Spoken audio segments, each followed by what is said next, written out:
thank you all for joining this panel. It was a very interesting day, and I would say that a lot of questions for this panel have come up throughout the day.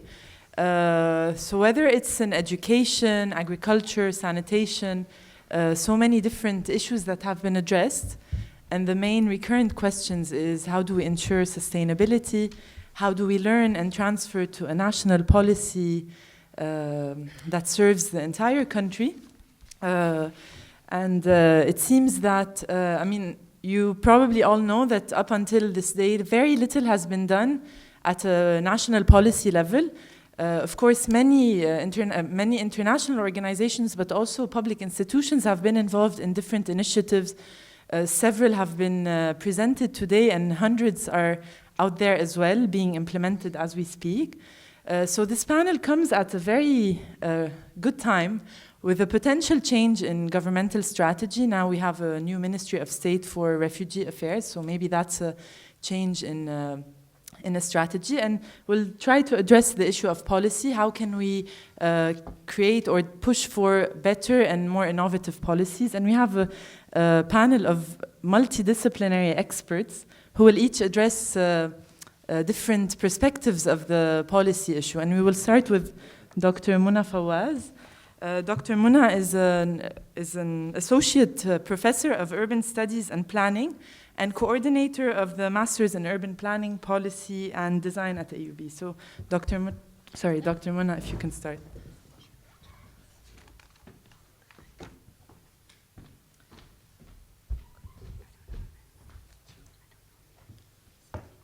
So it's always hard to stay till the end. Thank you for all those of you who have stayed. Thank you for the conference organizers. Thank you for including us in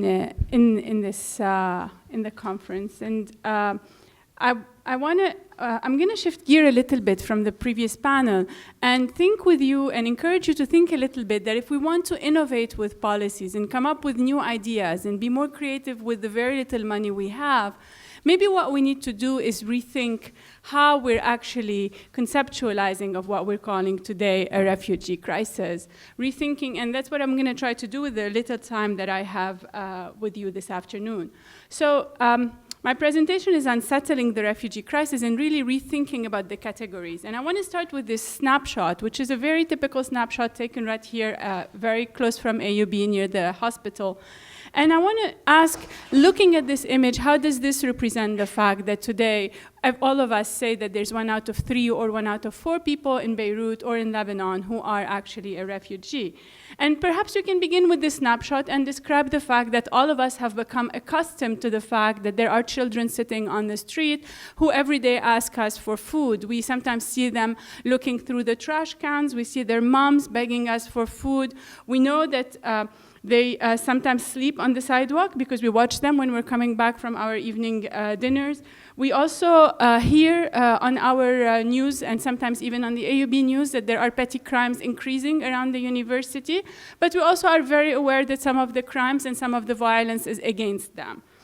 But what if we don't want to stop here and we want to really think the refugee crisis outside of this paradigm of the destitute beggar, of this large group of people who badly need us to help them?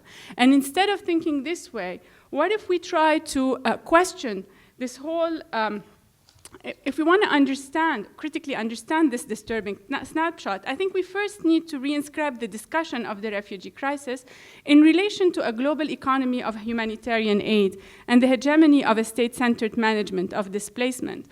But to question further this snapshot, we need to look away from the well-off districts for possible inscriptions of refugees in areas of the city where the status of beggar, powerless, and destitute gives way to a resourceful quest for work and home.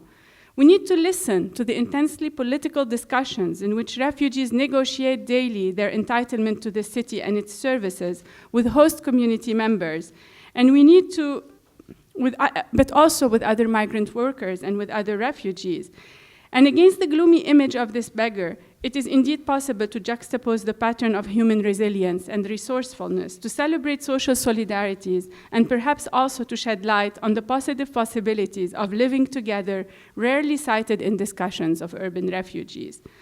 This should neither deny the scale of human suffering that we are witnessing, nor alleviate the responsibility that the global community, particularly the West, bears for fueling a series of wars that have torn the Middle East apart for the last 60 years.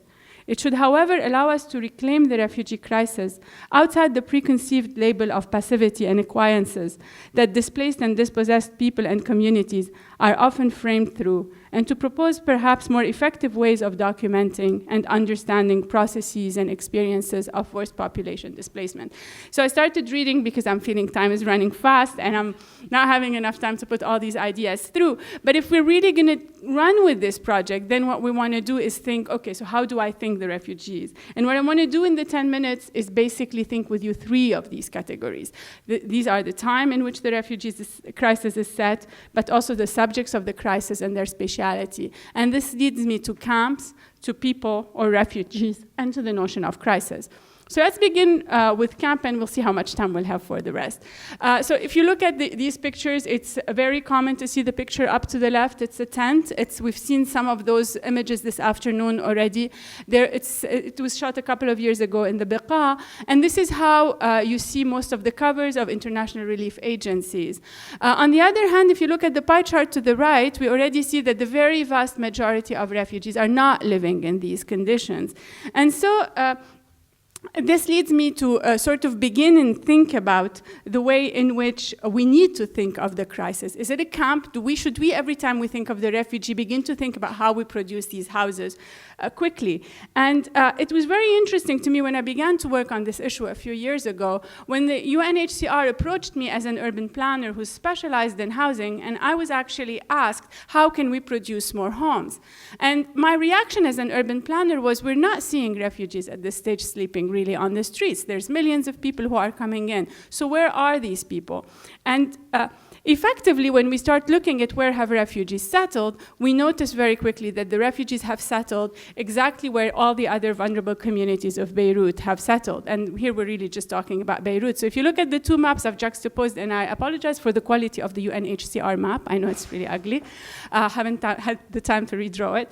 But if you juxtapose the 2 maps, you can already see that in the sections which are taken at the jurisdiction level, the majority of the refugees are actually exactly in the camps where the Palestinians used to live before, the camps where the Armenians used to live before, and then a few pockets of poverty that we call informal settlements that are in Beirut. So while the UNHCR wants us, or maybe we should say in general, the literature, even researchers, are thinking of the speciality of the refugee in terms of a camp and really looking at these kinds of images where we basically think of an enclosed area which is decided in an international agreement because the international community is actually giving a space to the national government in practice, or we can also think that these are people who are enclosed and not allowed to work.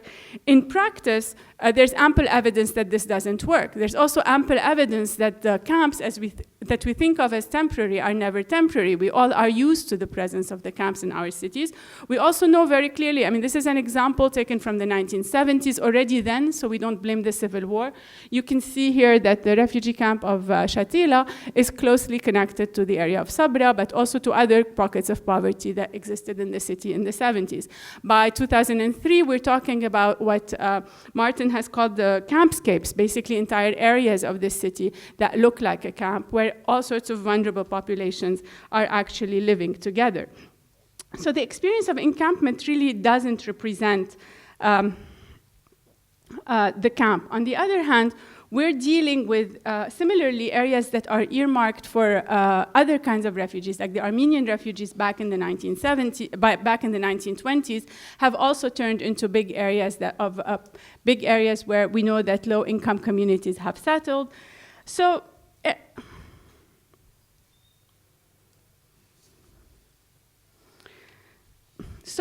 in sum, the speciality doesn't really represent. And I'll skip for a second to go to this notion of refugee and basically, again, pose the same question from the standpoint of this area of Nab'a, where we did a lot of research. So if we begin with what the UNHCR defines as a refugee, we think of we think legally of someone who just cannot go home. Yet, and of course we know that the UNHCR needs this category, so it's important to understand this because the UNHCR needs to actually target a particular population. But for those of us who are interested in analyzing urban processes, this label may obfuscate more social realities than it illuminates. To illustrate my point, I'm going to talk about Naba, which is one of the neighborhoods I've studied most, which since the 1940s have become first a spillover of the Armenian refugee areas in Beirut, but then an area that welcomed many rural migrants in the city since the 40s. Today, UNHCR estimates that more than 20,000 refugees have settled in Naba since the beginning of the war in Syria. No one knows, however, how many Lebanese individuals, foreign migrant workers, or refugees of other nationalities share the space with the 20,000 recorded Syrian refugees, since Lebanese authorities are far from sharing UNHCR's obsession with population numbers. No one knows how many Syrian families and/or individuals have arrived to Naba since May 2015, when the Lebanese government basically instructed UNHCR to stop counting. Furthermore, no one knows how many of these refugees who are registered today as refugees were considered before 2012 as migrant workers, so they actually were in the areas and were working there. No one knows how many of those migrant workers, people we called migrant workers, were actually Kurdish refugees who had fled even before the war, the persecution of the Syrian government, and looked for shelter in Lebanon because they couldn't handle living there anymore. No one knows how many of Naba''s residents today are actually Lebanese women who married Syrian men and lost, as a consequence, their family has lost citizenship and their children are not Lebanese. And no one knows of how many people we don't call Syrian refugees are actually Syrian women who came to Lebanon, married a Syrian man, and became not a refugee anymore. No one knows also how many of these residents are Syrian refugees who are not counted as Lebanese because they've actually purchased a Lebanese passport from someone who's Lebanese, who is willing to exchange the passport for a Syrian passport because it's an opportunity to move to Europe as an asylum seeker. And that requires some cash, while the Syrian refugees themselves may need the Lebanese passport to secure a job. So we know that all of these transactions and numerous others are happening every day. And if we want to pose the right questions about this population group, we also want to ask how many of these individuals are actually, how do these individuals compare to the Lankan, Ethiopian, Filipino, and Egyptian migrant workers who are sharing these same urban quarters with the Syrian refugees? And what if we interrogated the Lebanese members of the host communities and found that their economic conditions, perceptions of refugees, and experiences of the transformation of their neighborhood are far from homogeneous and in many ways reflect the same powerlessness and destitution of the refugees themselves? What if certain solidarities along the lines of shared religious or political beliefs actually transcend what the national belonging is, so that distinctions among population groups often do not coincide with the assumptions of clear national divides upheld by the label of refugee as a distinctive social attribute? And so, I mean, I can go on for a while giving you examples of what I've seen in areas like Naba, in long conversations that are actually not surveys, but really going for a morning subhiyya and spending 4 hours with a family in an open-ended conversation to understand how people are experiencing this displacement. But what is important is that we begin to remove from this category the state-centered level and definition of the UNHCR if we're not looking to just target a population and we're trying to, oh my God, 1 minute. So if we're trying to actually develop a progressive policy. So I won't have the time to tell you that it's also a crisis, that crisis is also very problematic, because we all know, especially those of us who are historians and know something about Beirut, that before there was a Lebanon, Beirut was already sheltering refugees, and that these refugees really built the city. So it's not today that the refugees started coming to Beirut, and they've been historically and until now partners in its making. So this, in the last 1 minute, means that if we want to come up with innovative policies, as an urbanist, I would really urge to think through the frameworks of urban planning and to begin to think about targeting low-income neighborhoods in cities, very much in the model that was very successful back in the late 60s, early 70s, that UN Habitat was implemented, where we looked at populations collectively as groups of vulnerable populations, and we thought in very classical terms about how to integrate these neighborhoods in the city and how to rethink the structure that makes the city to make it more inclusive. And because Nasser is here, I also have to add that we have to also think of what the creativity that exists in these neighborhoods is really the flexibility and the informality that is empowering the changes. I don't have the time to tell you how Nabha managed to get so many more houses in just 2 months, but it's really because there's a flexible framework through which the neighborhood is able to adapt and change that makes its wealth. So let's build on the capabilities of these people and shift away from the categories that we are always falling on to create our own categories of understanding populations and their forced displacement. Thank you, and sorry I took longer. It's a very interesting perspective to summarize in 12 minutes, so thank you very much. Dr. Jaha? Dr. Jaha is an Dr. Jaha is an assistant professor of public administration at the Faculty of Arts and Sciences here at AUB as well. Sorry, 1 second. Lily? Sorry, where did you put them? It's very hard to speak after Mona, so I'm gaining time. Oh, there we go, thank you. Thank you, Dr. Nasser, and thank you, Dr. Muhtasib, for leading on this initiative. It's been a very inspiring day, to say the least.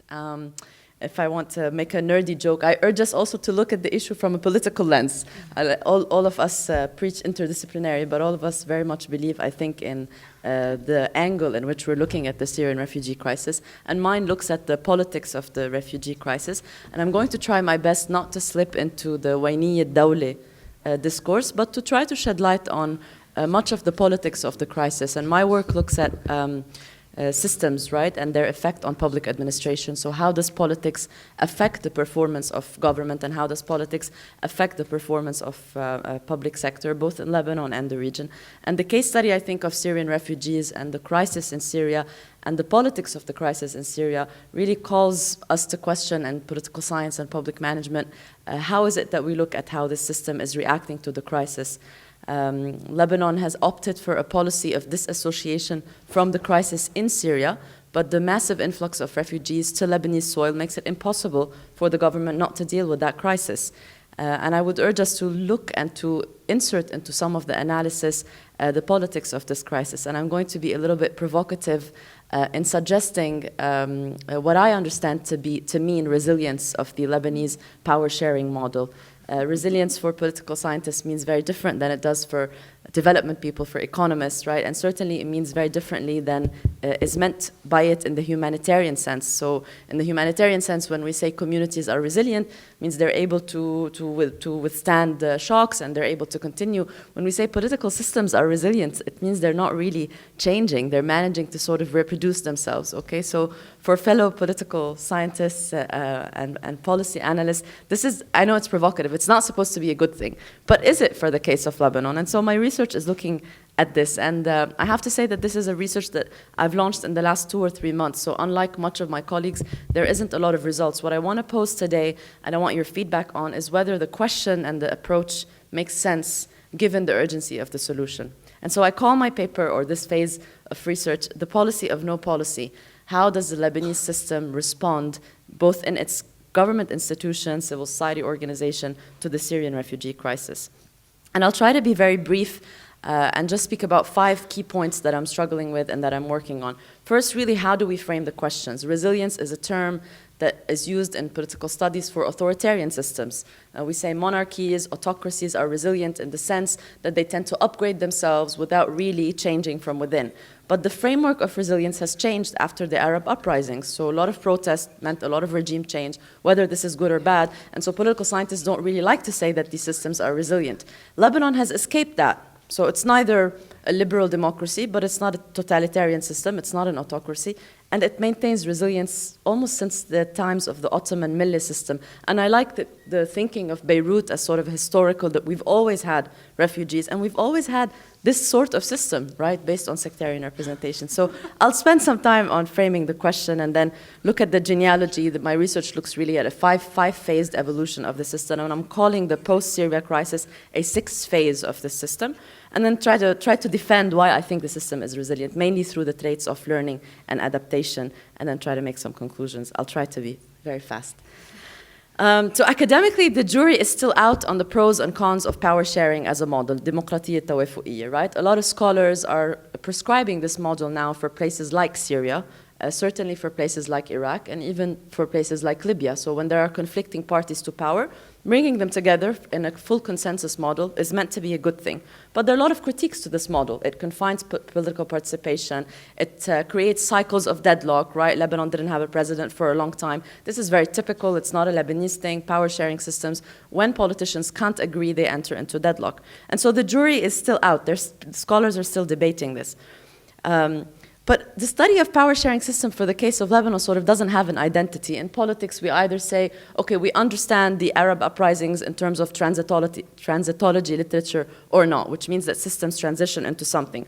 Or democratization or not, which means that systems become more democratic with time. Or authoritarian resilience means systems are stuck and they don't change, or not. And power sharing is really without a core identity, right? It's not, is it a good thing? Is it a bad thing? And I think the case of how Lebanon reacted, the politics of the crisis is important. Given how divisive Syria is as a player in Lebanese politics, what explains the resilience of the system in the face of the crisis? There is a reason that there was a political deadlock for the last 2 years. So how is it that Lebanon politically is trying to officially disassociate itself, at the same time is reacting, what I heard today seems relatively actively? Maybe could be more efficient, could be better. What traits of resilience can be identified from the government's response? And I argue that because of path dependence, because of how long the system has existed, it retracts into lock-in effects that during critical junctures encourages resilience. Even after the Lebanese civil war, the political system remained largely intact.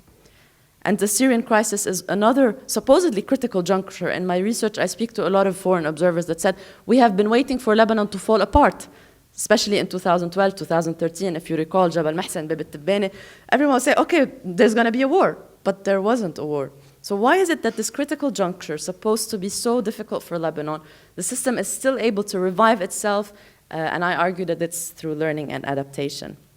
Proponents of power sharing system argue that it offers an opportunity for representation. Critics of power sharing say that it does not lead to cycles of peace. I'll not go into this, but in my work, I've developed like a 5-phased evolution, Ottoman Empire until French colonialism, up to the post-Syria, post-Pax Syriana, Lebanon. And I argue that the main pillars of the states, the main pillars of the political system have largely been intact. Is it that we are in a 6th phase of a power-sharing system? And it's nice to speak today. I started this research prior to the new cabinet, and it's nice, yes, we have a minister of this place, there is consensus on a president, there's functional public institutions, there are NGO and other interagency coordination units within government. So we're really looking at the ability of a political system to produce some sort of public sector, some sort of policy from a no policy. And so I argue that this is because of learning and adaptation. For the following 2 slides, don't take them at face value. I'm still working on this. But also in resilience, in literature on resilience, 3 core features of openness, learning, and adaptation make a system resilient, right? So say a country X, without naming, has a problem with human rights of some particular sort I won't name. That country now takes that issue and uses it, right, in international arena to make itself legitimate, to bring funding, to talk about it, to claim that it is also a priority, and in doing so sort of takes on this discourse of whatever is problematic and then decreases contention, decreases oppression, and then human rights becomes a big issue for the state that's actually probably violating human rights. So learning is the political system's ability to learn, to cover its own challenges, to speak about its own challenges. And I argue that Lebanon is learning and adapting to the crisis. At the onset, how much do I have? Maybe 5 minutes? At the onset, what I would say would appear very provocative. The system is not resilient, right? So the government until 2014 didn't have a national strategy. There were increased security threats, deteriorating socioeconomic conditions. We heard plenty today about the vulnerabilities both of host communities and refugees and Palestinians of Syrian origin. It's not a good situation on the ground. And Parliament didn't do any efforts to regulate legally. So Lebanon is not a country of asylum. We do not regard Syrians coming from Syria as legal refugees. They don't have legal rights. They even lost part of their mobility. Last year we saw municipalities imposing restriction on their ability to move. They cannot work. But how is it that Lebanon is still resilient? Learning is a trait of resilience, and I argue that the Lebanese government learned very early on to decentralize the problem. 65% of the population resides in the poorest areas of the Bekaa and the north. The Minister of Interior and Municipalities is a core point of analysis in my study, because I say that not the minister himself, the ministry. I think it embodies a political consensus. So there was no large political consensus, but the ministry, okay, didn't distribute funds directly, but didn't also prohibit any of this. In the London Declaration, the statement that Lebanon made, there was an outright call for direct funding to municipalities and Union of Municipalities. And I argue that Lebanon learned to do this, learned to decentralize the problem through the discourse and the strategy that it adopted early on when the Syrian refugees arrived. Of course, each of these points in my further research is more detailed. So how was collaboration with UNHCR? What happened with the Independent Municipal Fund? But I argue that these activities that the government undertook were signs, were emblematic of what is very well known and very well coined in the literature as institutional learning. And the second is adaptability, maintaining a perception of trust. In the army, there are many studies that have been done. I worked on one, others worked on, that there is at least a 70% perceived unified trust in the state, as in the military, in the army. Boasting of social cohesion and livelihood programs, among others. The RACE program, which we saw today, is a flagship program. A lot of donors are hailing the efforts of government to provide education for Syrian refugees. There were representatives of MOSA today, but this is also well known, leading interagency coordination, boasting transparency, ensuring that the ministry's input is present, and migrant programs on basic health care, education, and nutrition. And I think that this is also very well coined in the literature. If there is a problem, political system adapts to it through taking credit and sort of passing on the blame. And I think that much of these things that happened, even with a no official policy, did translate into policy action. It might be too early for this, but it could be that Lebanon is an example of a power sharing system that is resilient, that is not authoritarian, that is not democratic. It is resilient based on these two traits, but it could be also non-reformist. So municipalities and localities are taking the biggest burden, but we still don't have a proper decentralization law for Lebanon. Yes, we are expanding education opportunities, but the curricula could remain non-reformed. There could be a new cabinet, but without a general strategic framework. It could be that we continue in a policy of no policy, at the same time remaining quite resilient and not changing. I see some smiles in the audience. If it's too provocative, like I said, I'm learning, I'm adapting, but I'm trying to insert into the debate today. And as this AUB4Refugees initiative continues, I'm trying to bring to the light the politics a little bit of the crisis, and surely in the larger work to look at the confluence between national and local. That's it, I think. Thank you. Thank you.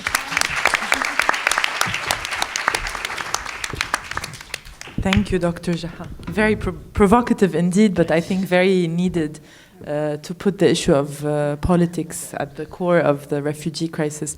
Dr. Fuad. Dr. Fuad is an assistant research professor at the Faculty of Health Sciences. He's also the co-director of the Refugee Health Program at the Global Health Initiative here at AUB. Mr. Khair, and thank you very much for staying here. I mean, it's 5 o'clock, and I know that's a long day. And thanks to organizers, Nasser and Dr. Muhtasib, and thank you for moderating this issue. I think also it's difficult to talk after Mona and Carmen now, and I will use the same argument. So you can just put health instead of what they said, and I can go back and save 12 minutes. So, but don't know what to do. I need to repeat some issues, but maybe focus on, on health in a way that not to repeat too much issues. So let me check here. So. Also, again, we know that the issue of health tragedy, all that issues of movement, arguing about, refugees by the way, what that mean, refugees? I think that we all talk about something like in this myth, when I was a child, about this naked emperor or king, that everyone said that there are refugees, there are barbarians, and now let's, we need those barbarians to raise all these issues of discussion. But we know that there is no refugee policy here in Lebanon. This is, using the word is not accurate. Second, that the whole issue of refugees needs to be thinking about it, not just in Lebanon, but globally. What that means to have people are divided into refugees and nationals. Those are people that have rights, and those have like a new system or something new for them to feed them or to give them basic issues. And then we created, all that difficulties. Again, the issue of long term, this is not a new. Syria crisis and the many crises in the region and in different parts of the world are also long term, talking about average of 26 years and massive influx and the issues of urban settlements, which is relatively new. Now 85% of refugees, Syrian refugees in the three neighboring countries are living in non-camps. They're living in urban settlements. They are in, they're living,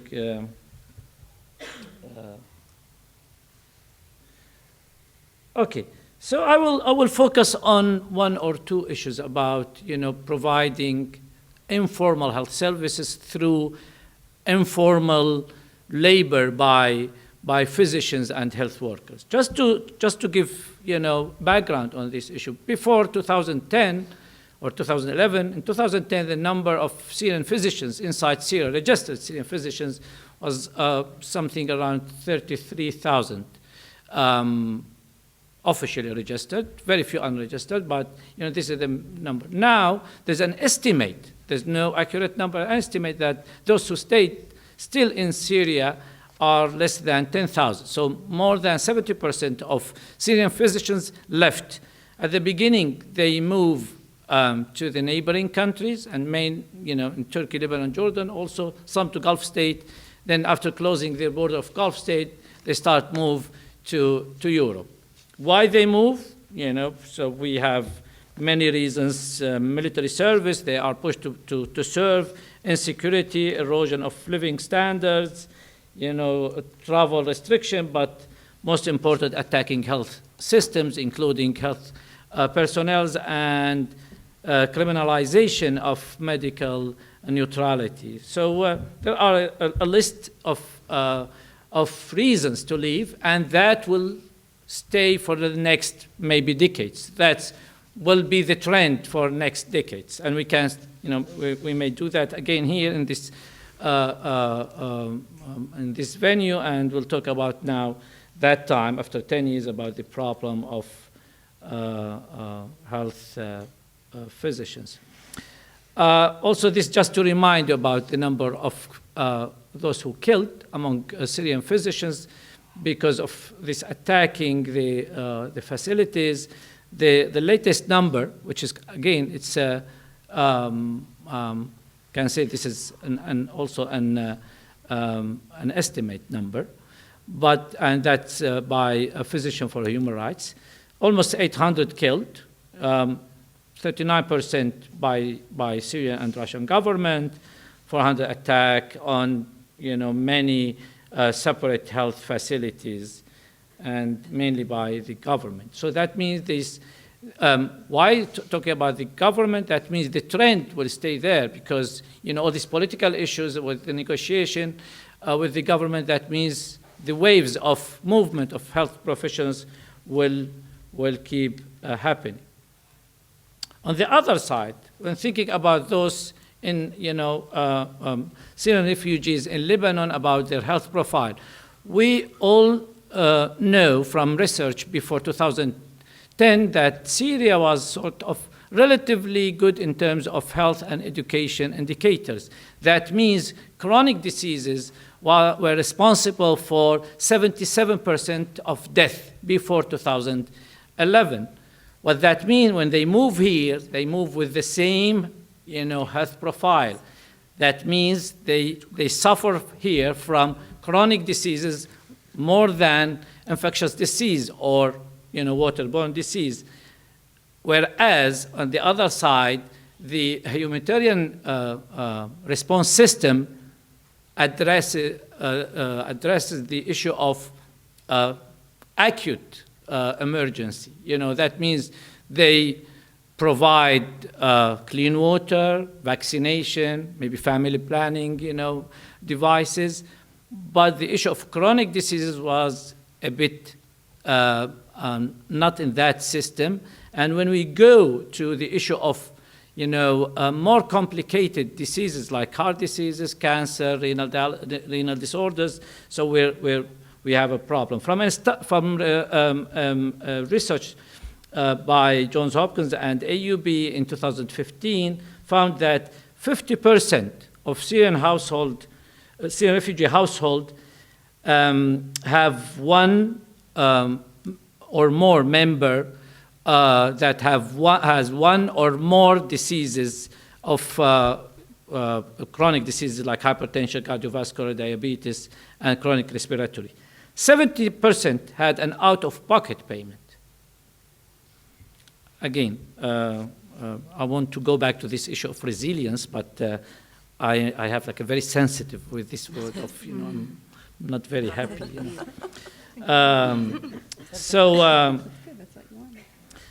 I will skip this one to go. The system, the UNHCR, which is the body that's responsible to address also the health needs, they have a sort of criteria for health services.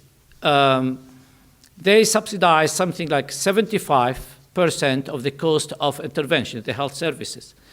But they have this, what they called it, life-threatening cases. So if this is life-threatening cases, that will be under this criteria, and then they can serve it. And on the other side, they have another criteria that if the medical condition require care costing more than 1,000 to 2,000 allocated to this UNHCR, they should refer to what they called it ECC, which is Exceptional Care Committee. And you can imagine that if someone has, like a case, I know it, that she has she's 40, has a small lump on her breast. She went to one of these medical primary health care, and the doctor there, said that she needs mammography, referred her to GlobeMed, which is the intermediate to be able to go to do mammography. GlobeMed committee said that this is not a life-threatening case, so she had to pay for herself. And of course, it's expensive for a woman living in Biqa', and she returned back. And after 9 months, she had a big lump with the lymph nodes. That's this advanced breast cancer. And so it's a life-threatening case, but the cost increased up to be like 1,000. So also she couldn't do that. And the tragic end of this story is that she died. So the issue of addressing this is quite difficult in Lebanon. So the question is how state, which is in this case Lebanon, and the society, which in this case is Syrian refugees and the hosting communities, because they are sharing the 65% as Carmen mentioned, or Buna, that's living together. The 55%, the poorest Lebanese living in the same areas, the same places of the Syrian refugees, how they address their health needs in this very privatized health system. Nasser Yassin put that one day about creating what he called it informal institutions. That's wrong. So informal institutions fulfill three functions, according to Nasser. They complete or fill gaps left by formal institutions. They operate in parallel to formal institutions to regulate the same kind of political behavior, and they help coordinate the operation of intersecting, overlapping institutions. Right, Nasser? That was, Right. did I quoted you well? So let me tell you about a small,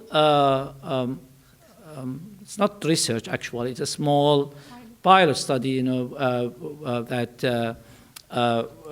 is a part of Lancet Commission that our faculty of health sciences working on now, that we saw that 80% of Syrian physicians that are in Lebanon are working as doctors, so that some moved here as doctors, but they don't practicing, here. Of those 80% of doctors, 82% are working illegally. So they cannot get a work permit to practice. So 82% of them. And they have like a, range of specialties from newly graduated doctors of family physicians to oncologists and hematologists, and all those people. It's arrested in Syria. This is one of the reasons. Those people, I guess 72%, they still thinking of going back to Syria. This is in contrast to this myth that they will stay here forever. That this is the official sometimes, talking about those. And one actually example about this informal institution is a model done in Biqa by a group of Syrian physicians that working illegally. They initiated by themselves, some community leaders. Interesting to see those leaders are Syrian and Lebanese leaders. In Biqa, the fund come collectively from different sources, families, relatives abroad, and charities, and they have fees, sort of low fees of $2 per visit. Some doctors, do volunteering work, and they offer wide range of health services. In the record, they have 9,000 visits / patient monthly. So this is the way that this institution now addressing some needs of health. Actually, this is not just only for Syrian refugees, but also for the Lebanese community that living in the same area. I will stop here, and I'll be happy to discuss that later. Thank you. Thank you. Quite an interesting turn of things. I mean, how similar things are in different sectors. So one question that I will put on the table now: have we reached a political deadlock in terms of policy making? Can anything be done, or have these initiatives started to reach a limit in terms of actual change in policy? I will invite now Dr. Bijan and Dr. Charlotte. Dr. Bijan Azad is an associate professor at the Ulayan School of Business. He's also the director of the Darwaza Center for Innovation Management and Entrepreneurship. Dr. Charlotte Karam is an associate professor of organizational behavior and the associate dean of programs at the OSB here at AUB.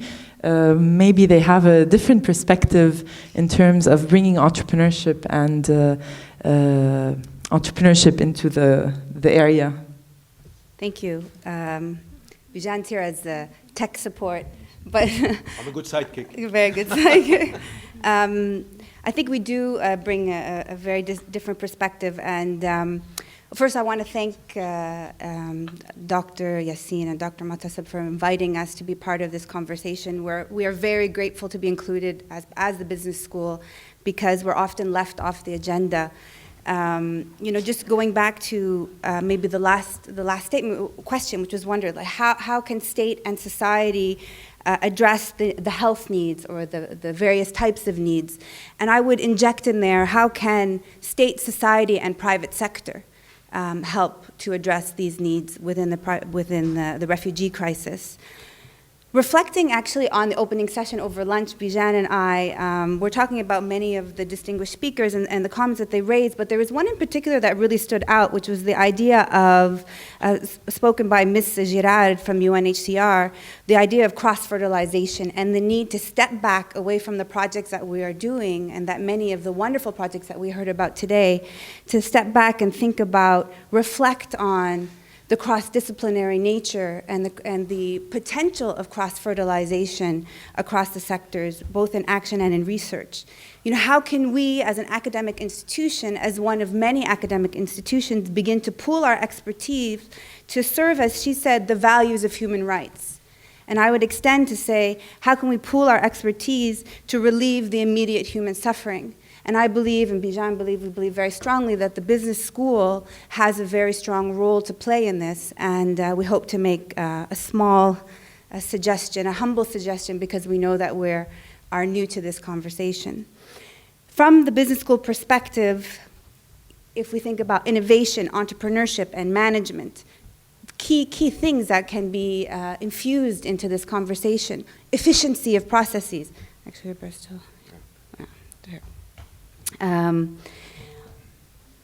Efficiency of processes are also very important to think about. I think the key question that we want to ask, because in the 7 minutes that we have, 10 minutes that we have, is, does private sector have a role? Can we convince you? Can you help us to understand what the dynamics and the dimensions and the parameters of this role would be? What are the dangers of this role? How can we shape it today on the ground, the various problems that we're facing? Overall, when we walk away from this presentation, the key point that I think that we want to make is that business schools are space where new forms of organizing are subject to intense study, and that new forms of organizing, this cross-fertilization, this interdisciplinarity is already happening in the business school. So how can we leverage that to add to the conversations and the multiple projects that we've seen here today? We have a video as an example, that it's like at 1.110, of a multinational corporation, which we realize many of you think are the bane of evil existence. We understand that that is the case, and I hear the laughter. Maybe we have a tech support problem here. Can someone? There it is, okay. Got it? Okay. So a small example of a concrete initiative that was launched by Microsoft in reaction to the Syrian refugee project, and of course in partnership with multiple NGOs, INGOs, local community activists on the ground to identify the problem that needs to be done. What we're talking here is about strategic, focused, problem-solving initiatives, and not about philanthropy. It's about using the business school and its expertise in efficient organizing to solve problems more efficiently, more effectively, and we're not talking about philanthropy or CSR. But maybe we won't show the video, we'll see. In specific, the video shows about Microsoft joining hands with these multiple groups to develop a platform for learning, an educational tool that was rolled out to Syrian refugees. Are we going to be able to show? We will improvise. We can share the link later. But this is the primary example of a new form of organizing, and a primary example how we can bring expertise from the business school and from technology and from engineering together for immediate, efficient solutions. So I'm going to skip then. Yeah. All right. Maybe you can describe what... Do you want to tell us a little bit about it? Quickly. So basically, the notion that these, at least in the camps, it's very hard to provide education through standard means. You have to organize, you have to have buildings, you know, and a whole infrastructure associated with that. So if you can kind of deliver that through alternative means, let's say remotely, and then you can give people light infrastructure to be able to access that. And this application was developed by a subsidiary of Microsoft and more or less delivered to a few areas within the Bekaa. And it's an example that this is feasible. And also you don't have to rely on traditional school system. and therefore it's an alternative delivery mechanism. It demonstrates feasibility. Just wanted to highlight that.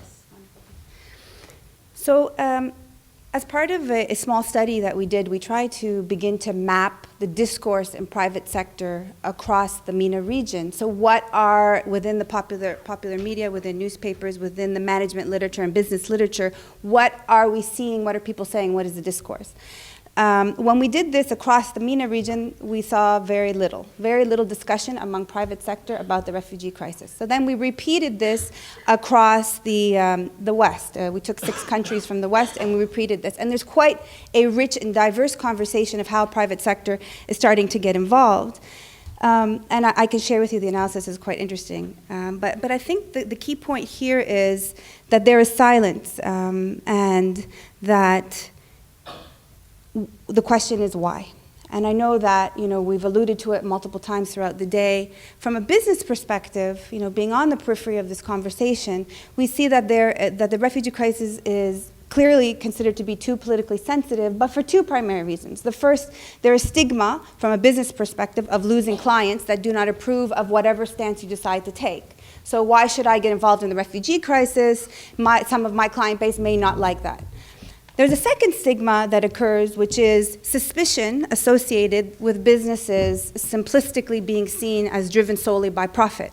And I think that's part of the reason why business schools are often not invited to the table, the humanitarian aid table, they're only brought into the conversation as philanthropists, as donors, but not necessarily as part of the organizing committee of response, part of thinking through organizing.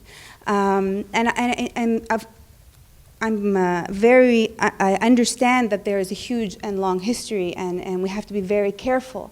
But what I am advocating, or what we are advocating for, is the idea of beginning to think about interdisciplinarity, beginning to to trust each other, or build the partnerships of trust in dealing with specific problems. So as business scholars, researchers, practitioners, we're often that want to get involved, we often find ourselves stuck between a rock and a hard place.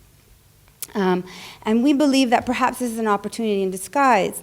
We as business researchers and educators really think that this very well may be an opportunity.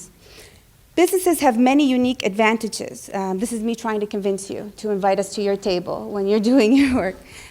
In terms of our entrepreneurship and innovation, in terms of pragmatism, working solutions and material impact, in terms of our expertise in developing humans' resource skills, in terms of our expertise in developing lean processes for more efficiency.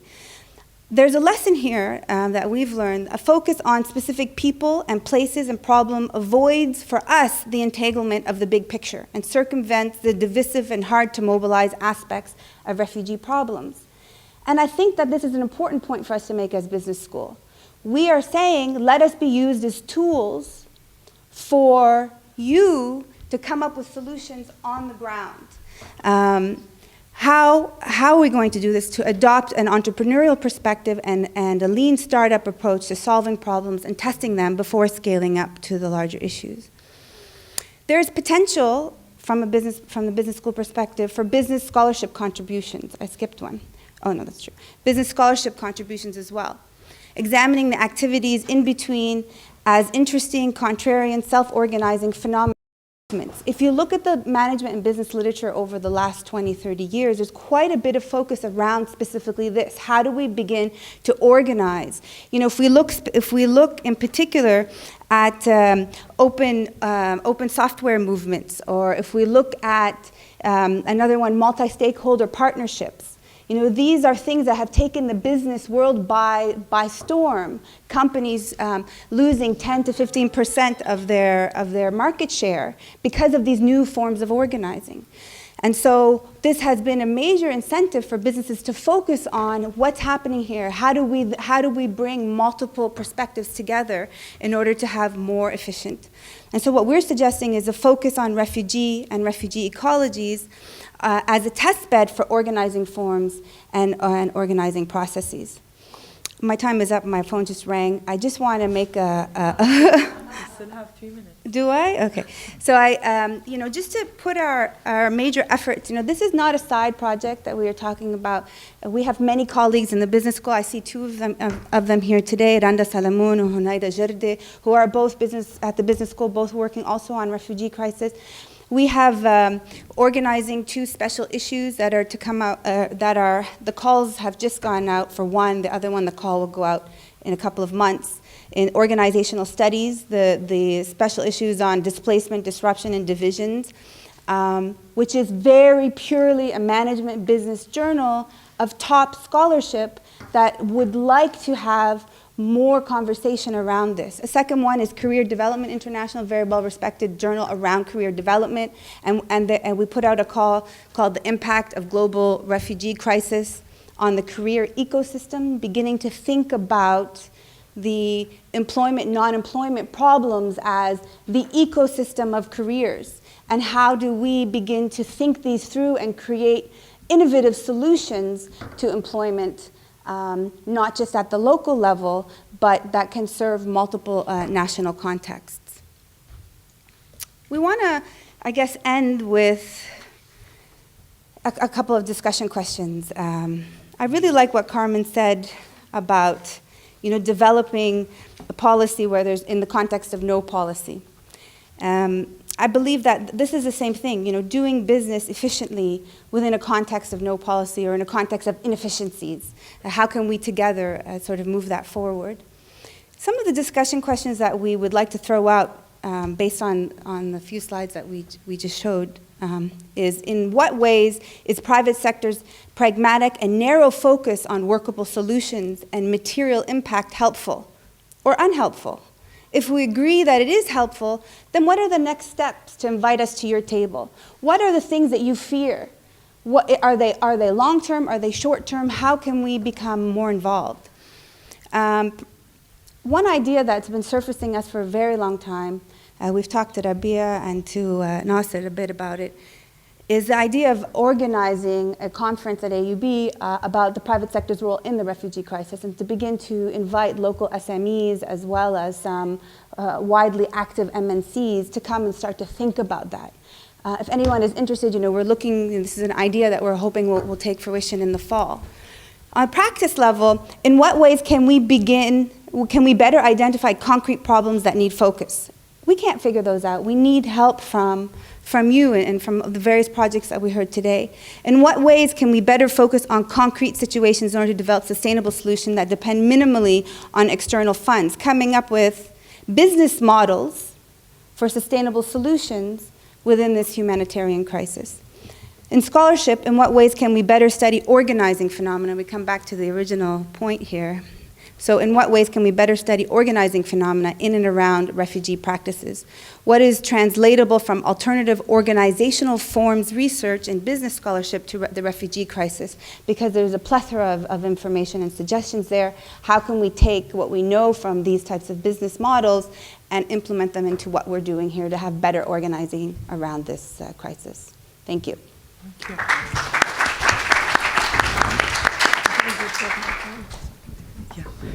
Thank you, Charlotte. I'm a big advocate for social businesses.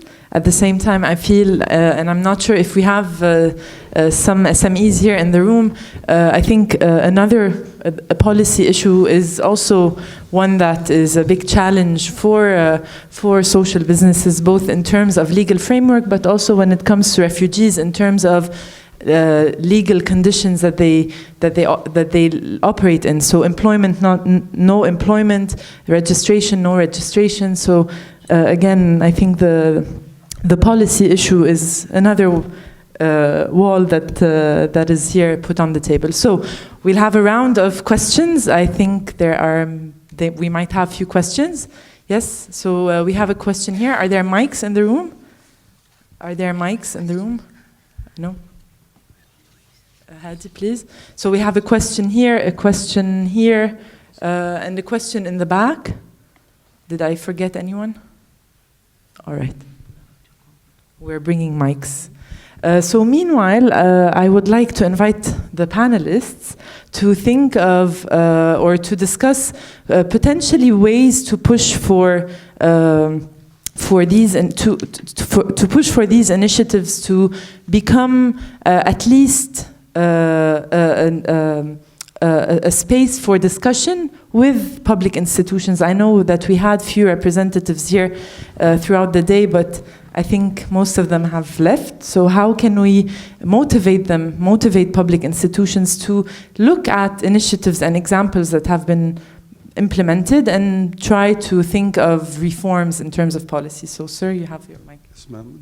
Of course, for the Syrian refugees who were, whether they were Syrians in Syria or Syrian Palestinians in Syria, they were covered by health care in Syria. And all of a sudden, they come here with whatever diseases and more diseases occurring because of being refugees. And now it's good to hear from Dr. Fuad what kind of care they are having. And now we have visited camps in the Beqa. And there they are like recognized, and they have a relation with the Baladiyya. And you talked about some Syrian doctors who are also treating and so on. How about the Syrians who are in the areas you have shown us in Beirut? You have shown us some areas and so on. There in Beirut, they are mingled with the population, and they are not well recognized. And I wonder what kind of health care they may have and so on. This is a major issue, health care for 1.5 million refugees. Thank you, Dr. Nouaid.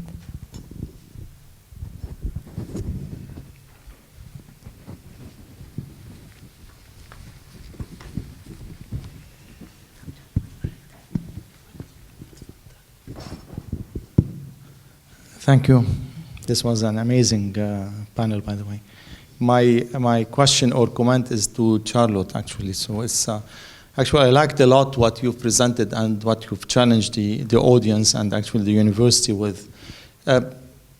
Just a caution, and this might come from the biases that you were referring to in the audience or the AUB community, is that I don't think AUB business scholars should come forward, and I think in some of the slides, as defending multinational corporations and the private sector.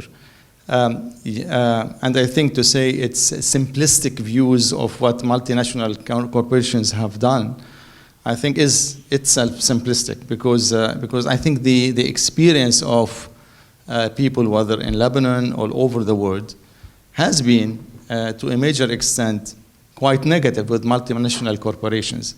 I was very active in the summer 2006 war, and I sat on many national committees with UN and international agencies.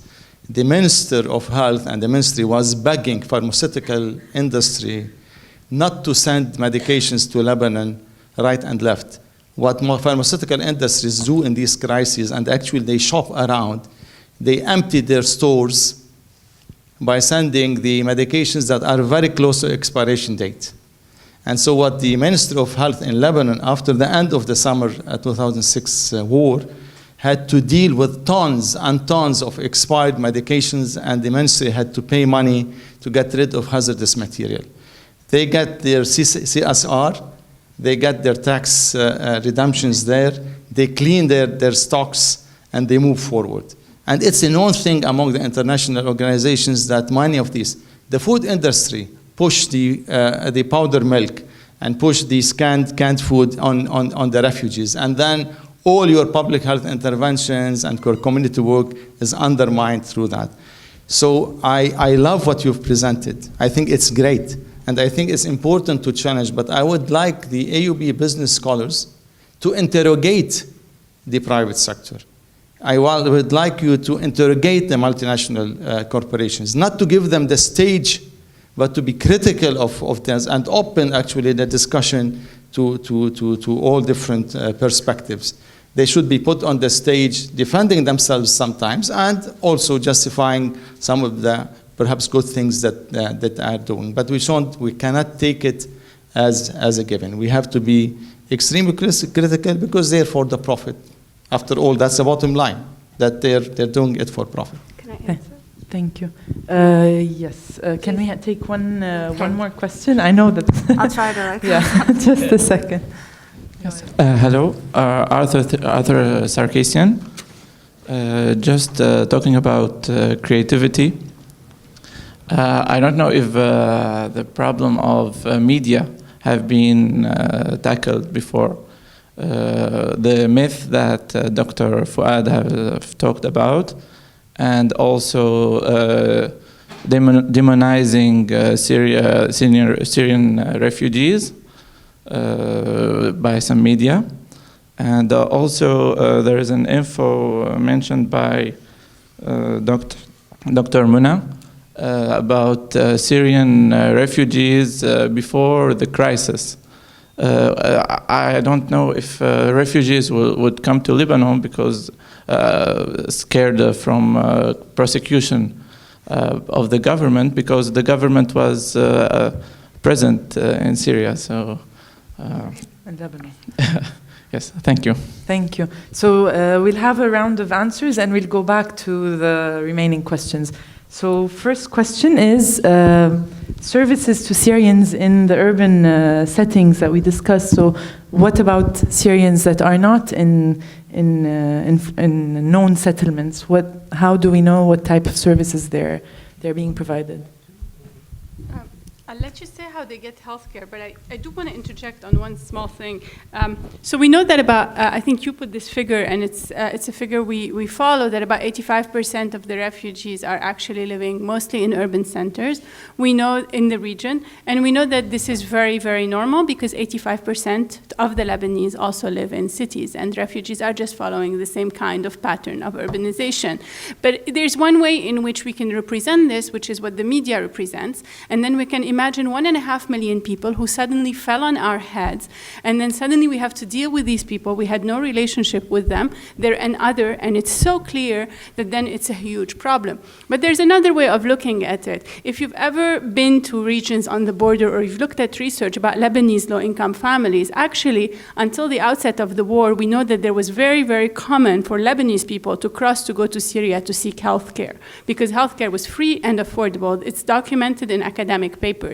So to me, what this says is that maybe what we need to begin to ask ourselves is that what's happening to these families? How are they getting health care in this situation?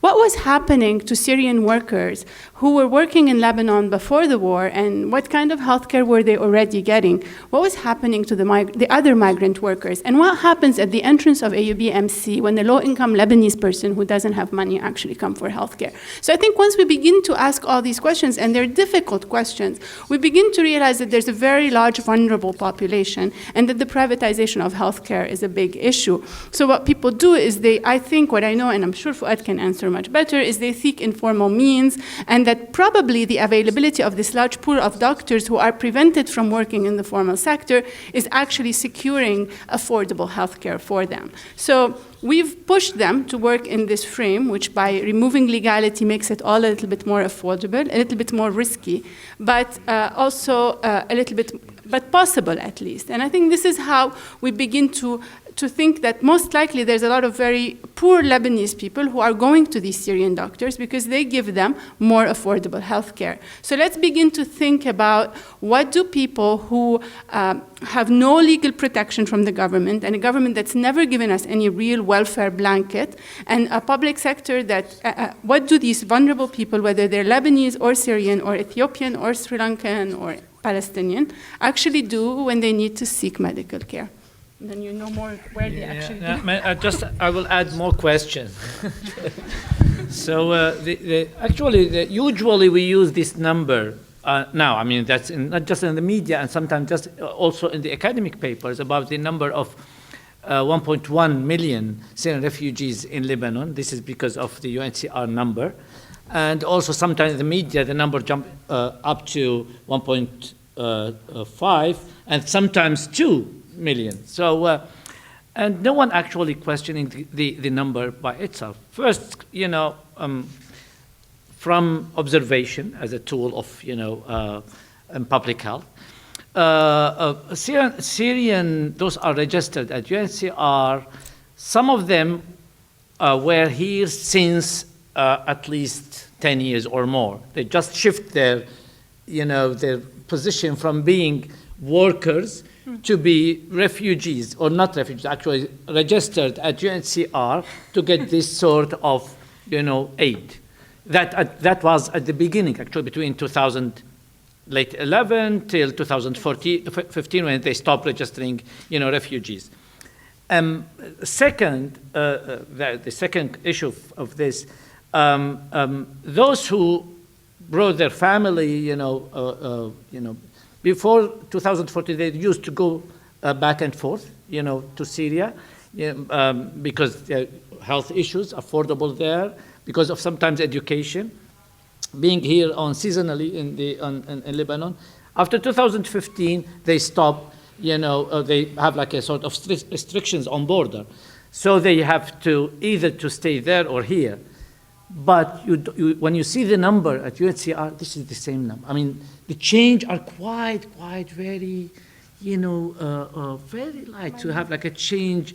And I guess this is another problem of registering, people as refugees. So I'm questioning the number, if this is exactly million or maybe less.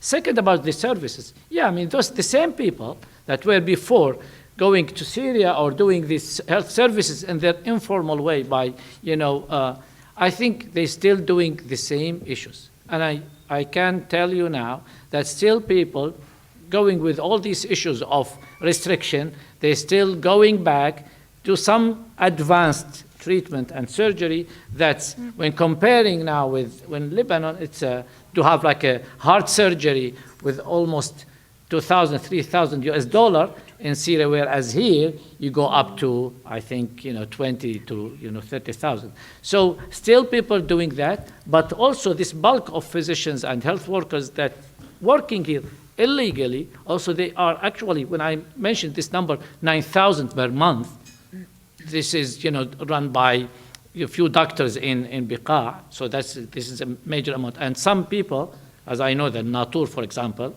go from our building to Biqa, actually, to those people, because it's it's affordable for him. So I think that need to understand this dynamic of seeking health services, because the system actually doesn't address rightly this issue. Sorry for. No worries. Charlotte. Yes. So I wanted to. I deeply understand, I think, what you're saying, and I appreciate this caution, and I think that it's something that we struggle with a lot in the business school, and it's absolutely the case, and a caution, particularly around MNCs and the dynamics of MNCs, and within the context of neoliberal market economics, and how that has led to poverty, and how it continues to enslave people at the bottom of the line. But against that backdrop, I also want to caution of another simplistic dichotomy, which is big business or business. Business is bad, and everyone else is good. I think we have to also be very cautious about that. If we can consider for a moment or suspend for a moment that business could possibly be a partner in the refugee crisis, then the questions we begin to ask are different. Like, what are some good business practices? What can we learn in terms of organizing? Second, we need to be discriminatory about what kind of business are we talking about. So if we don't want to engage with MNCs because it's a beast we can't control, because the world is controlled by neoliberal economics and we can't get away from it, so who can we engage with in the business? So let me ask you about SMEs. When I've gone to critical or development, international development conferences, I am not allowed to speak as a business scholar. I am silenced because I'm a business scholar. And if I say, I'm not talking about multinational corporations, I'm talking about SMEs in Lebanon, small SMEs in Lebanon, do I not deserve a voice about organizing? Do I not deserve a ability to speak in this forum? So being discriminatory around these, maybe we need to start the conversation, as you're suggesting, about SMEs and the voices of SMEs and the partnerships that we can tackle the refugee crisis. Thank you. There's also the question of media and the media demonizing Syrian refugees. Do you know of anyone wants to intervene on that? Has there any work been done on the issue of media that you know of?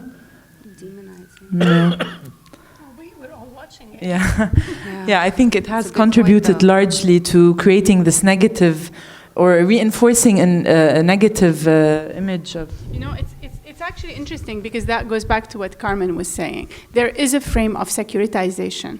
And from the beginning, when you begin to look at humanitarian policies, there's always this link between humanitarian and security policies. So this can be historicized and is increasingly seeping into the way in which our government describes the presence of refugees. We recently were at a workshop where there was a government representative describing the two frames that were the most commonly used to describe the presence of refugees in Lebanon, and they were one, these are young boys who will eventually become gangs and then will be scared. And two, it was, what if the Syrians who were fighting in Syria end up fighting also each other in Lebanon, so suddenly the war would come to Lebanon, as if there are not actually Lebanese fighters in Syria, or that the Syrians who are in Lebanon are largely fleeing the war, that's why they're in Lebanon. So that's true. It's in our government policy. It's in the way politically we frame the refugee crisis. And I think that's why you see it. It's very permissible in the media. And then it translates into the policies of all those municipalities who are imposing curfews and making it possible for Lebanese boys to then come and terrorize young Syrians and make things even worse and create this frame of violence. So I think it's a very important conversation to have. And just between brackets, there were pockets inside Beirut before the war began in Syria where a lot of young Kurdish men were working in Lebanon because they couldn't handle anymore being in frameworks where they couldn't speak their language, where they couldn't celebrate their culture publicly. And despite the presence of the influence of the Syrian government in Lebanon at that time, they did feel much freer in Beirut. Thank you, Dr. Fouad. A small comment on this issue of thinking always when having this word refugee or refugees, so that the concept is immediate when talking about a humanitarian aid is to go camps. So refugees equal to tents, camps, miserable people walking around, and so I'm thinking about even many NGOs, international organizations that came here to work among refugees, they prefer to go there. To work with that, what they call it now, informal tented settlements. Whereas, as we know now, there are many actually, in urban settlements, in Lebanon, and the same in Turkey and Jordan. So this is the stereotyping of being refugees. The other stereotyping is the word burden. So we use burden, usually as a sort of, disaster. Burden on services of stretching, burden of diseases, burden of, whereas, and there's a lot of studies about the impact of Syrian refugees on the economy in Lebanon. That means there are a lot of problems. No one think about the issues of, not too many research about the issue of assets, being sort of contributors. What about those middle class that move here? What about them? What about those businessmen? Donors. What about donors? So there are a lot of, in this package, there's no research about it. So very, very few articles sometimes or, journalistic, papers. So again, framing the issue of refugees in a sort of always a negative way, it's also another problem, another face of the problem. Thank you, Dr. Fouad. Dr. Charlotte, quickly, because we still have three questions, okay. And then we have to close to... Sure, I just wanted to say that, in fact, I shouldn't have said nothing on media. I had a slide on the presentation as well. When we did a review of the media discussing refugees in Europe, there's quite a bit about in the media, and I'm happy to share it with you. In particular, certainly about the career ecosystem, but also about advocacy. How can private sector advocate or for a reform in hiring rights in Germany in particular. Also about there's a lot of discussion around the rejuvenation of rural economies with the refugees coming in, reskilling and also with the aging population and so on. So there's quite a bit of media. I'm sorry it didn't come to me at first. I was still excited about the first question, but I'm happy to share that with you. Thank you. We'll take a second round. I'll only take 3 questions because we're running out of time. So I'll start here. Thank you very much. My name is Joy. I'm so happy about all the presentations. A lot are bland, but I've noted a lot of challenges are being highlighted, and yet we don't point out who is going to address the challenge. We've left it open. That means another researcher will present the same challenges. So I do have a kind of suggestion. If all the panelists or presenters move with a list of anyone who can help, so that you can tap into the resource. Like in the morning session, this whole room was all full, and people from different companies. So maybe some people can be able to help in advocacy. Others can join you to complete the challenge, because continuously for years and years we have the same challenges. So maybe we can do that next time. Thank you. Thank you, Joy. We have a question here and there. The sir in white, in a white shirt, and then Rami. Thank you very much. Rami Khouri from AUB. This has been a spellbinding day, as it always is when professors at AUB share their research. But one of the extraordinary dimensions which keeps coming out at this kind of a gathering, but it has never really been carried forward, and maybe the refugee initiative is the moment to do this, which is the whole process of interdisciplinarity. What's amazing is the many different areas of research, insights, policy recommendations, all kinds of incredible information is coming out, but there doesn't seem to be any person or institution or place that is bringing it all together and pursuing it. I would imagine if people went to donors or to government ministers or to UN agencies or to the private sector and said, look, here are 17 different research projects in different sectors of water, education, health, housing, psychology, urbanism, etc. And by putting them together, we can have a great breakthrough. That would probably be a very powerful appeal. So maybe one of the things to think about in the follow-up is the process of interdisciplinarity and its impact on policymaking, particularly in urban settings. Thank you. One more question. At the back as well. Thank you. Khalil Dagher, I have a quick question to Dr. Jeha.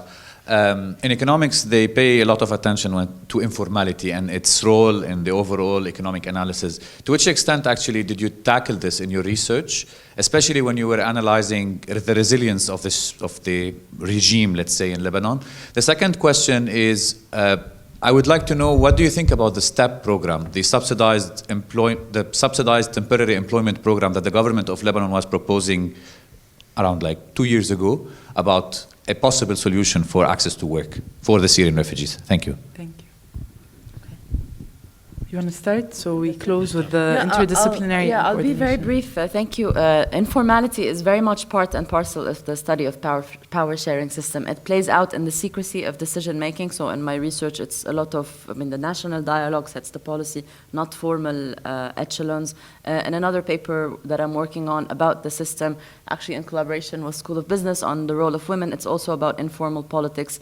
Informal economies came up a lot today. So yes, I'm very much taking that into consideration. It is very much how the system operates. The avenues of power and decision making are not the formal avenues, and this is why Parliament can be ineffective for 2 or 3 years, but the country somehow functions. And it is very much, it's a trait of power sharing systems. Well, I'm not too familiar with the STEP program, so I'll go with, it's great if it provides jobs. Thank you. That's okay. Would anyone I feel like I'm the most negative panelist all day. So thank you, Nasser and Dr. Hala, for including me. If I should say something nice. I know there are many more questions. Quickly. Yes.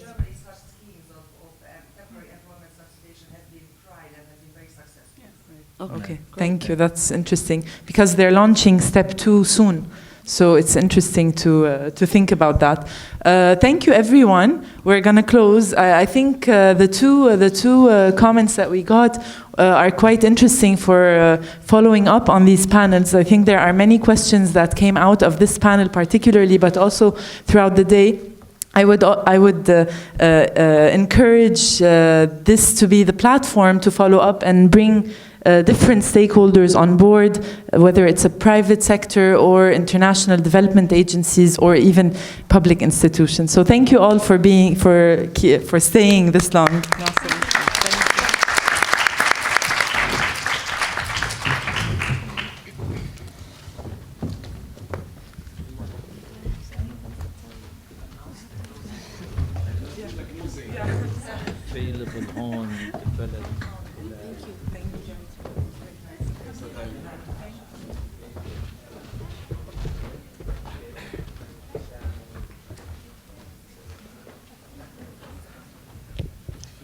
It's great that there's still some people around. So, I want to be very brief in closing. First, in thanking everyone for the presentations and really for their time.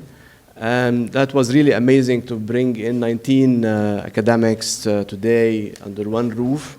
And I want to close by really referring to 7 points. 7 points that don't touch really on the theme today, more of the common issues that were brought up today. And of course, the first point is around the relevance of the research, the relevance of the intervention, how responsive we are as a university and as units within the university. And I think that came up a lot today and since the opening till the last session. So that was something to refer to or mention in the beginning. But the second point that really was coming across through all the panels, sessions, and the opening and so on is the interdisciplinarity. And even actually we're moving in the transdisciplinary. I mean, what AUB is doing, and I did this with Charlotte, this discussion with Charlotte at some time. I mean, in the School of Business, they're looking into work with refugees. And I was like, why you want to work with refugees? And then we started to engage really on the issues of engaging with businesses, SMEs. But also, urban studies are more working as an anthropologist these days. I mean, they're crossing a lot the boundaries of the discipline. I'm in public health, but I work a lot on public policies and on development and so on and so forth. So this transdisciplinary nature of the research, I think, brings me to the last point that Fatima brought in today, Fatima Abu Salim, about being daring in the research. And I think this is great about AUB and great about this forum that we were able to bring in those daring academics who are crossing the boundaries of their disciplines and trying something new. This might not come really handy in your promotion file, but actually it's still good. It's still good to try and experiment. And Charlotte told me, if you publish in a management journal, would this count? My dean is here, so I hope it will count if I get something in a management journal. This is great today, and I think we need to stress on this a lot, this moving and being daring and being risk takers in the research and in the methodologies and being experimental. The fourth point is around building coalitions, and that's something that we all mentioned. But with building coalitions, it's not only inside the university and outside partners outside in Lebanon, but also with others in other universities. European universities are fantastic to cooperate with, US universities as well, LSE is here and others, but also in the region. I think we need to reach out to those universities in the region, in Jordan, in Iraq, in Turkey, in Egypt, and soon in Syria, to work really with them on these issues. And that's something we need to keep in mind.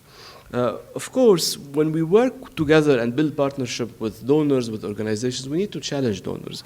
And so far, I don't think we've managed to really challenge the donors a lot.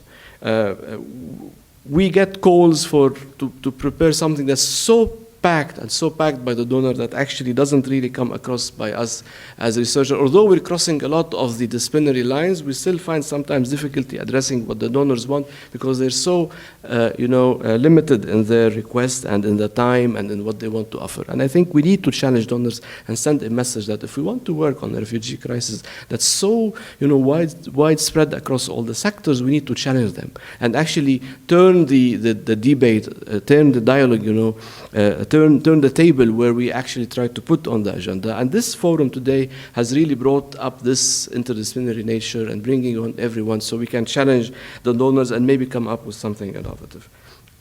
The sixth point is around engaging students, and I think many students mentioned it this morning. It's fantastic that we had a lot of students today, and that's really, heart-warming today to see students coming. We had around 250 people coming to the forum today, and I think a large number of them were students. So this is not only as volunteers, but also in that transformative learning, in that transformative, education that we give in scholarship program, but across the work. I think what Rabia Shibli is doing in the Center for Civic Engagement and other scholarship programs, we need to do for all the AUB students, and I think there is some dialogue in the university around this.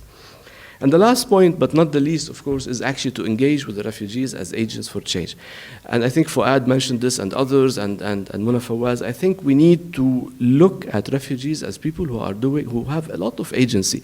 And if Carmen, if you want to look at the resilience in Lebanon, actually the resilience of the Syrians in Lebanon has kept this refugee crisis with this large number of people, in one small country with under-resourced, with a lot of political instability going, is actually the resilience of the refugees and the resilience of their poor host communities, and actually the agencies that they have. Maybe resilience is not the best term, but the agency that they have around maintaining themselves together and actually trying to cope. I'm doing research a lot on this, and it's proving that there's a lot of coping mechanisms that are positive, not only negative as we saw in the morning, but some positive coping mechanisms. Sometimes in some refugee camps, people are coming together to just pay $5 a month to create a co-op style where they can actually contribute at times of crisis. All of these need to be brought up. When we need to hear more the voices of the refugees in such, and the host communities as well in such forums. And this is, I think, something we heard from the students and perhaps others. These are the 7 points that I managed to summarize from today, but I want to really take this opportunity to say that we managed today through the communication team and other colleagues and others in AUB to be #1 trending in Lebanon. We reached 450,000 people today in the tweets and in the messages we were sending over Twitter. So maybe that's good. But this is a good example of when we work together, and then there is really a theme of our work, and there's a good cause, it can reach for everyone. So congratulations for the communication team, for Issam Faris Institute, and other colleagues in AUB who helped us in making this successful. Thank you all. I want to thank Lily. Where's Lily? Lily is an intern who helped a lot in making this happen. So thank you very much, Lily Shhadi, for this. And this forum, actually, I want to say this happened with the least budget ever in the history, perhaps, of the university. So the success is just because of this teamwork and great spirit. So thank you very much. We'll take this further in more meetings for the AUB4Refugees initiative, and we want to include all the others who we perhaps or could have missed today in different meetings and in the meetings that will come. Thank you very much.